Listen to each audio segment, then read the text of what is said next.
বুবলির পেটে দ্বিতীয় বাচ্চা। অপু বিশ্বাস চাইলেও এখন আরেকটা বাচ্চা নিতে পারছে না। বিষয়টা এমন না যে তার কোনো শারীরিক সমস্যা আছে। সাকিব যদি তার কাছে না আসে তাহলে বাচ্চা কিভাবে জন্ম দিবে? আব্রাহাম জন্মের পর এখন পর্যন্ত আর সাকিব অপুর মিলন হয়নি। এসব কথা পরে, আগে আমাদের জানতে হবে বাচ্চা পালক নেওয়া কি ইসলামে হালাল নাকি হারাম।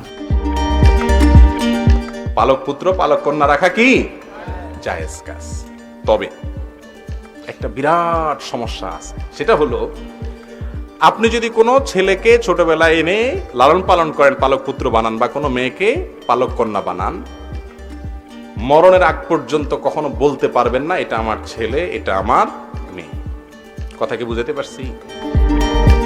হুজুরের কথা শুনে বিপাকে পড়ল অপু বিশ্বাস। কি করবে বুঝতে না পেরে অপু বিশ্বাস সরাসরি সেই হুজুরকেই ফোন দেয়। চলুন আমরা তাদের কথাগুলো শুনে আসি। রাসূল করিম সাল্লাল্লাহু আলাইহি সাল্লামের একজন পালক পুত্র ছিল। তার নাম ছিল কি? যায়েদ ইবনে হারিসা রাদিয়াল্লাহু তাআলা আনহু। সাহাবীরা বলা শুরু করে দিত যায়েদ ইবনে মুহাম্মদ। সবাই ডাকা শুরু করছে কি? মুহাম্মদ সাল্লাল্লাহু আলাইহি সাল্লামের ছেলে যায়েদ। আরে উনি তো বাপ, তো হারিসা বাপের নাম। মুহাম্মদ সাল্লাল্লাহু আলাইহি সাল্লাম তোমার বাপ না, তাহলে পালক বাপ। সঙ্গে সঙ্গে আল্লাহ আয়াত নাযিল করলেন, খবরদার, উদউহুম লিআবাহিম, পালক পুত্রকে যে জন্ম দিয়েছে সেই বাবা যেখানেই থাকুক না কেন তার পিতৃত্বকে স্বীকার করতে হবে, বলতে হবে এটা অমুকের ছেলে, যিনি লালন পালন করেছেন তার ছেলে বলা যাবে।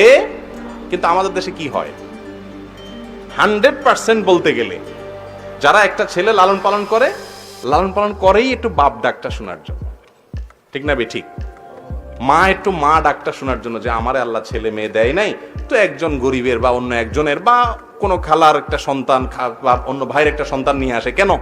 একটু বাপ ডাকলে দিলটা শান্তি হবে, মা ডাকলে দিলটা শান্তি হবে। ভাইরা আমার, আল্লাহ রাব্বুল আলামিন আপনাকে যে সন্তান দেয় না, আপনার কষ্ট হচ্ছে, এর বিনিময়ে যদি জান্নাত দিয়ে দেন, তাহলে আপনার এই প্রজেক্টটা লস প্রজেক্ট না লাভের প্রজেক্ট?